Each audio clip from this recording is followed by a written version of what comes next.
All right.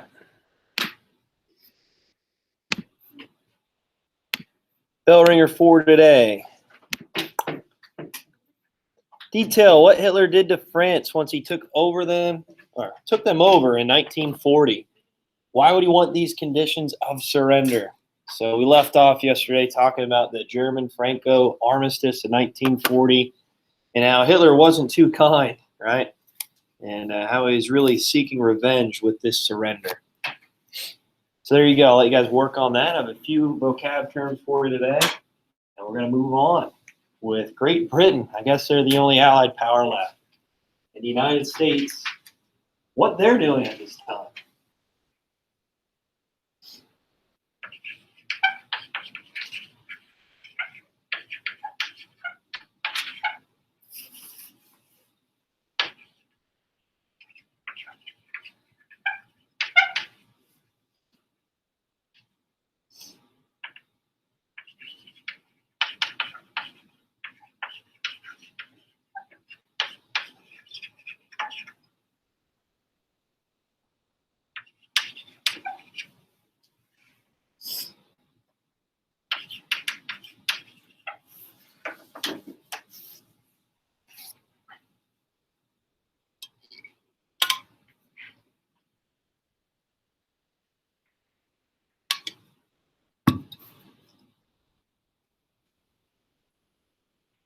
Yukari, current event for Friday, right? Unfortunately. Oh, you have it ready to go? No. Not yet. Don't forget. Tomorrow it is. Start o'clock. I guess we're moving back to Chris, okay. Haley, I guess. Haley Ryder, right? Okay. Nice, nice.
All right, I think we're good, right? I think we're good. So before we get to the fall of France, okay, we need to discuss something first.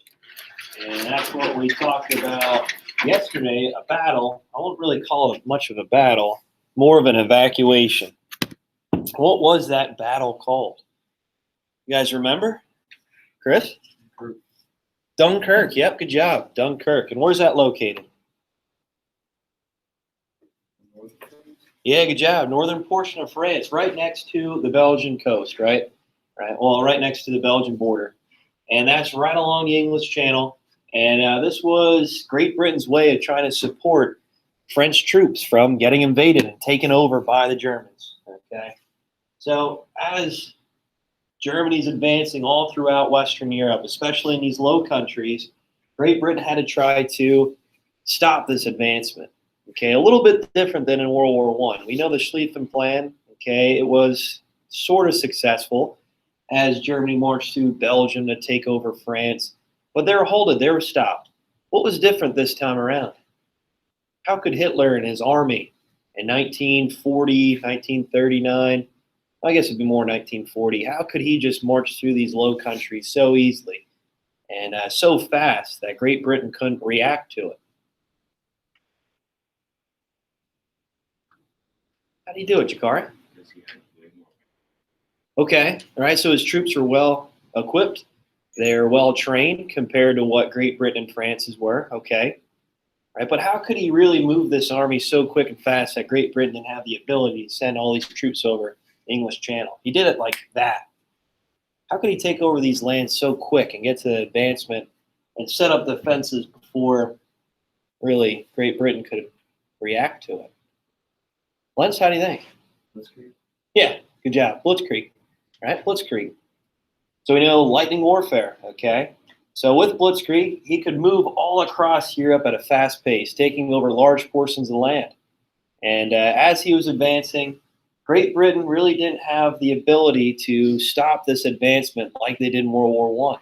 Right? Blitzkrieg and the use of these new forms of technology, it was just totally impactful. All right, it was so significant that the Allied powers couldn't really stop it once it was moving.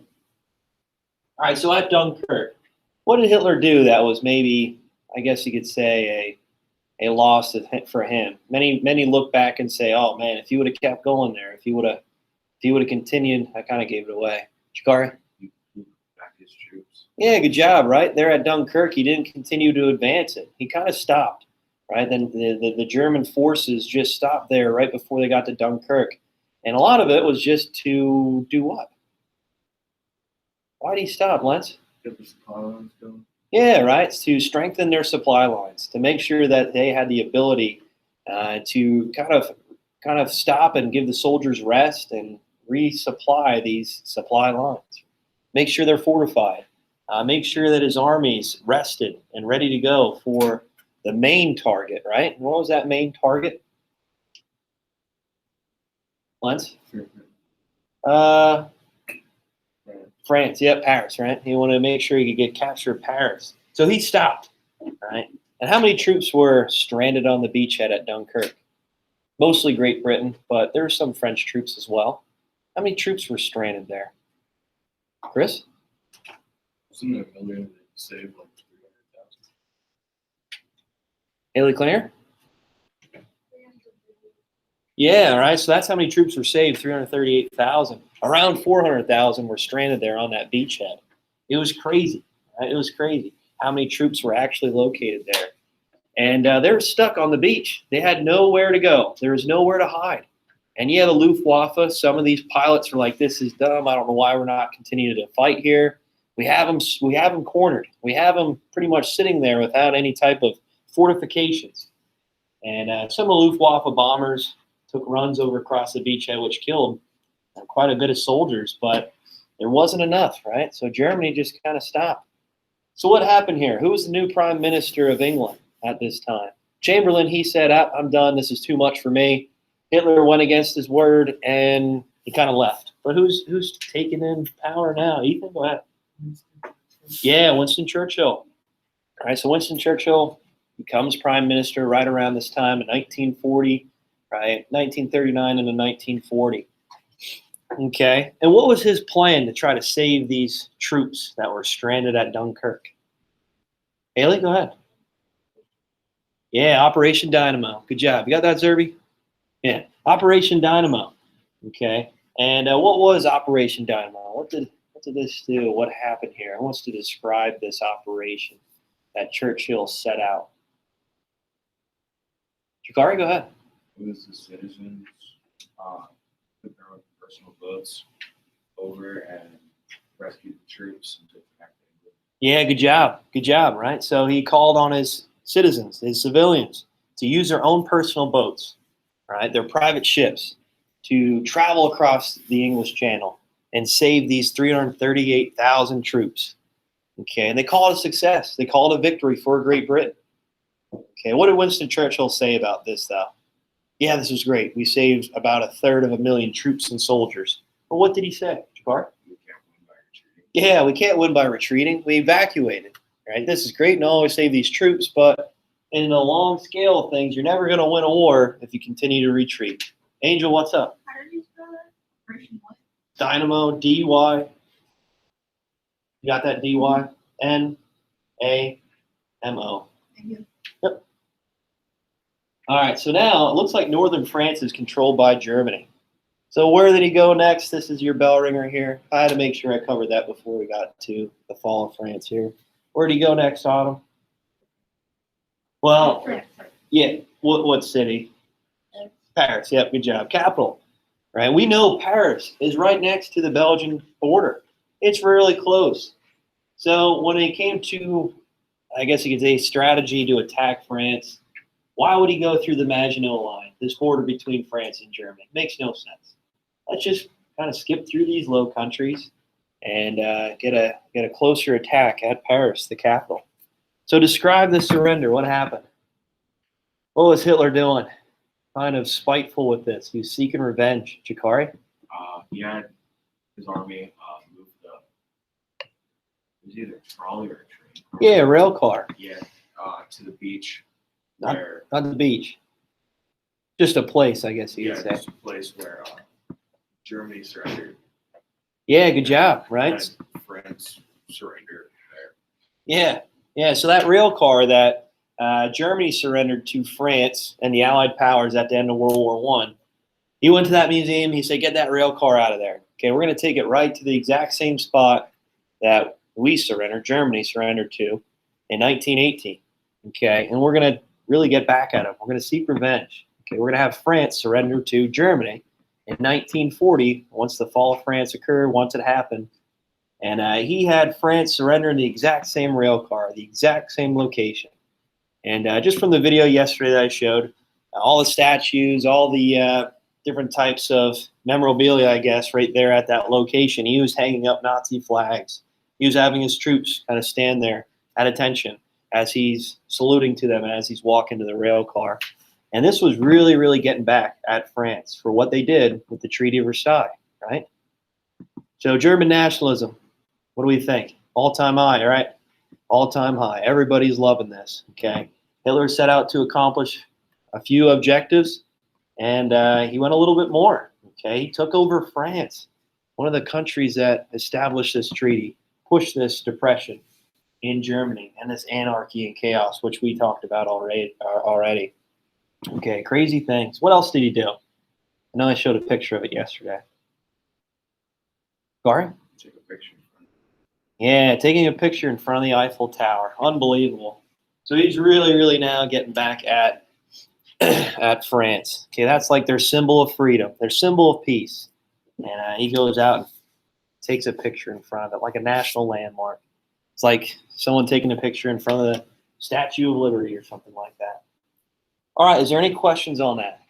By 1940, we now know that pretty much all of mainland Europe is controlled by the Axis powers. So if you haven't done so already, color France in red. We'll talk about it later, but it's more like half of France. But, I mean, realistically, it's all France. They pretty much control. So is there any questions on the fall of France? It looks like the Axis powers are unstoppable at this moment. Looks like they're never going to stop. Looks like they're going to continue on until maybe there's no Allied powers left in Europe. That's what we're going to talk about today. All right, so vocab terms for today.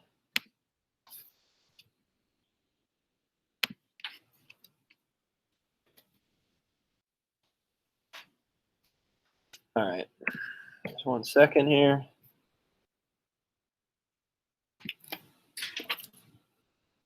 There you go. We have Axis powers, which you already know already. So I guess just know the countries involved. And you already know it on the board over there. Germany, Italy, and Japan. All right, so I got the Blitz, Neutrality Acts of the 1930s in America, and then the Lend-Lease Act. That's also American act. So there you go. Give you some time to research those terms. We'll go over it, and then we'll start the notes.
All right, so let's go over this. Axis powers we know as Germany, Italy, and Japan. The Blitz. What's the Blitz? What is the Blitz? It's short for Blitzkrieg, but what is it? Describe that event. Go ahead, Lance. It was the German attack on Great Britain, mostly with Germany's Air Force, who was constantly bombarding them. Yeah, good job. Yep, good job. So the Luftwaffe, we already know what that term is. All right, German Air Force bombing England, many of its major cities, okay, and locations, which we're going to talk a little bit more about today. All right, good job. So that is the Blitz. We'll talk about saturation bombing today, strategic bombing. But for the most part, this was all carpet bombing, saturation bombing. So the Blitz is really just this attack, bombardment, bombing runs over England constantly.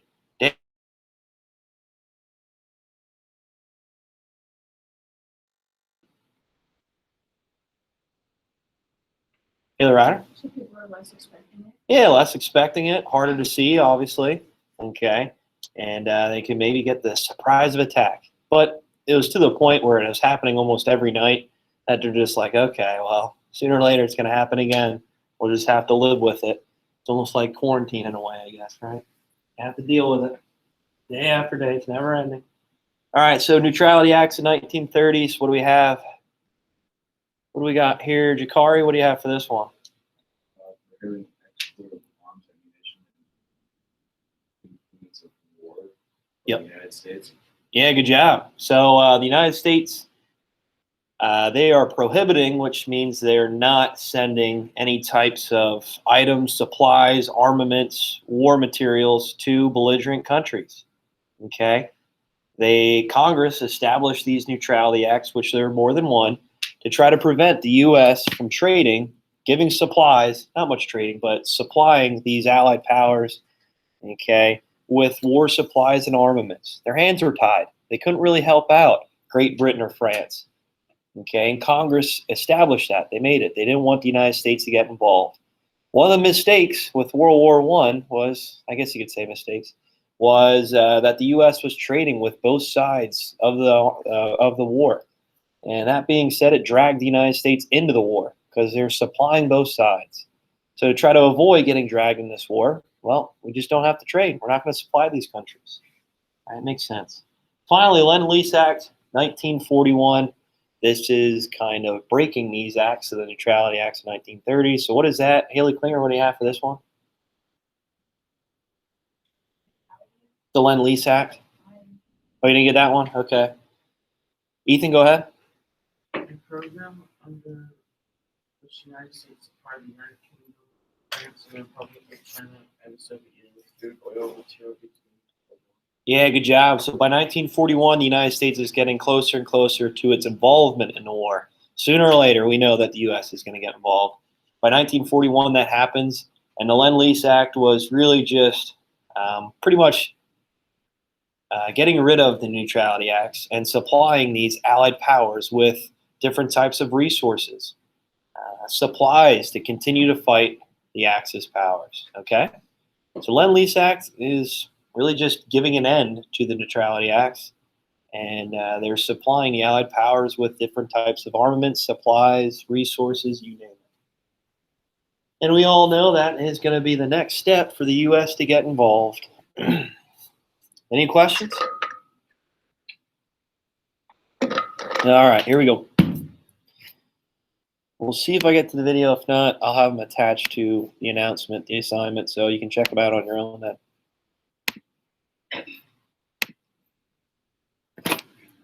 All right, so Hitler looks to Britain. We know they take over France.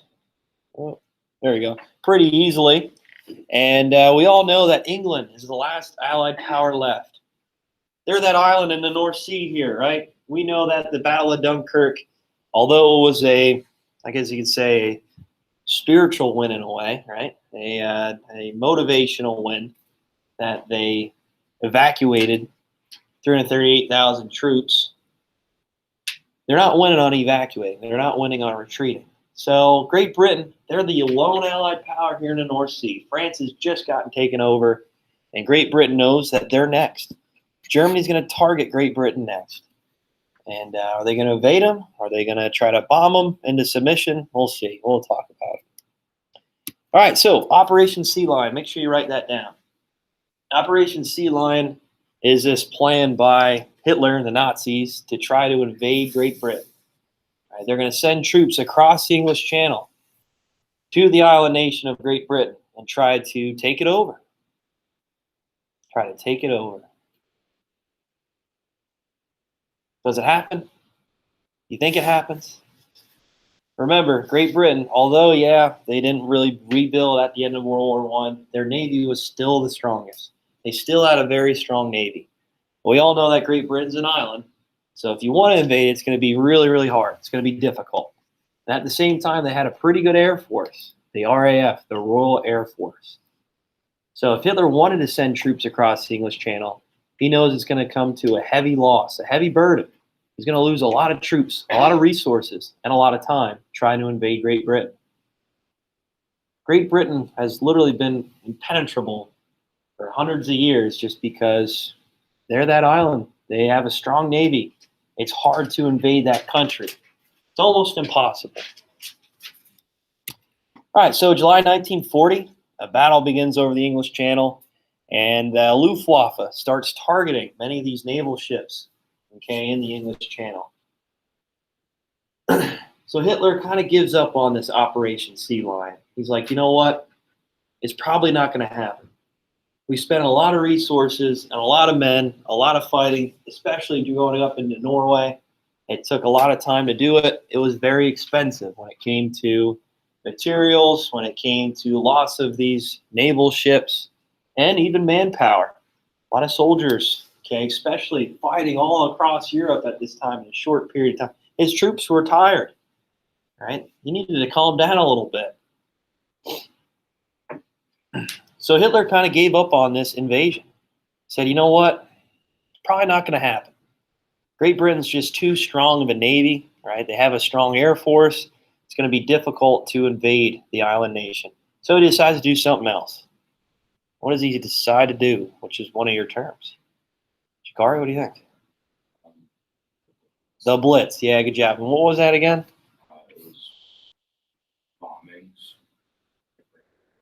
Yeah, good job. So he pretty much just sends his Luftwaffe, his Air Force, okay, across the English Channel and just try to bombard Great Britain until they surrender.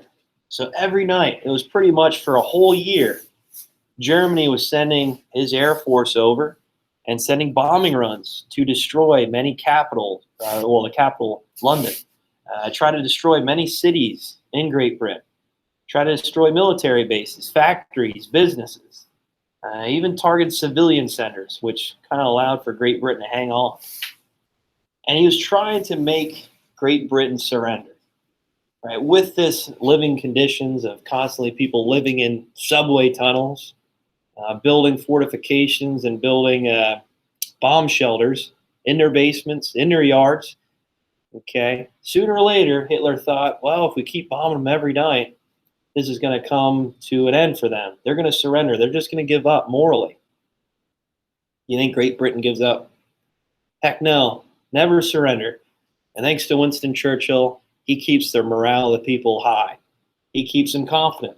It's like, hey, we've been the strongest country for a long period of time. We're not going to give up here. We're not going to surrender. Even though he got backlash from a lot of government officials in Great Britain. He continued to say, we're going to keep on fighting. We're never going to surrender. So the Blitz was really just the Luftwaffe destroying many different cities, towns, villages, industries, businesses, you name it, in Great Britain to try to force them to surrender. But it doesn't happen. It doesn't happen. Great Britain doesn't surrender. Many of the citizens, civilians in Great Britain, had to build bomb shelters in their basement. That's how they survived this. They lived in the subway tunnels. Could you imagine that? So during the day, there's a lot of destruction, obviously, all around Great Britain. At night, sirens would go off. There would be lights, and you name it, constant bombing runs over the cities. And they would try to live under subway tunnels for a whole year, 2 years even, and try to prevent from giving up and many people dying, obviously. And at the same time, German U-boats were surrounding the island nation, trying to cut off any resources coming into it. So they're trying to starve them out, try to starve them into submission. But luckily, Great Britain doesn't give up. They never surrender. All right, so that's the Battle of Britain, okay, the Blitz. And for Great Britain, it was a success. The RAF took out a lot of bombers of the Luftwaffe. And one of the key forms of technology that helped Great Britain out a lot was radar. Okay, so if you want to write that down, that's important too. Radar helped benefit Great Britain because they could see where these bombers were coming, where they were going to target next. So radar was very important for Great Britain, along with the RAF, right? The Royal Air Force. So now what you're thinking, where's America in all this? There's only one allied power left in Europe, Great Britain, and they're constantly getting bombarded by Germany. Germany's constantly destroying many of their cities, towns, and you name it. Sooner or later, they're going to have to give up. They cannot live in subway tunnels for the rest of their lives, right? So where's America? What are they doing? Well, they're staying isolated, okay? They're staying isolated. So very much like the start of World War I, America was isolated from this conflict. Many of the people thought the U.S. shouldn't get involved in this war. This is a European conflict. Why should the U.S. get involved? We're way across the Atlantic Ocean. We're not seeing the devastation of this war. So why get involved? And the Neutrality Acts in the 1930s prevented the U.S. from trading with these European countries. And realistically, during the Depression, this would have helped the U.S. get back on their feet, right? If they were able to produce war supplies and armaments and send them to the Allied powers. But these Neutrality Acts prevented that from happening. Congress wanted to make sure that the U.S. didn't get involved in this war. So these Neutrality Acts prevented the U.S. from helping Great Britain. Churchill was constantly on the phone, Winston Churchill, with FDR. Please, please, please, we can't hold on any longer. We need your help. This is the darkest hour for Great Britain. And America's like, well, there's not much we can do. These Neutrality Acts prevent us from sending any type of armaments and supplies to you. So Great Britain is really just getting the brute end of Germany's bombing runs. And this established two different mentalities in the U.S. We have interventionists and isolationists, okay? We all know isolationists. These people want to stay isolated, stay out of the war. Interventionists are like, well, if we don't act soon, if we don't help our ally out here in Great Britain, sooner or later we're gonna be next, right? Sooner or later we're gonna see the brunt of Germany coming over to America. At this time, U-boats were all across the Atlantic Ocean. These submarines, right, that Germany had. So sooner or later, this might happen.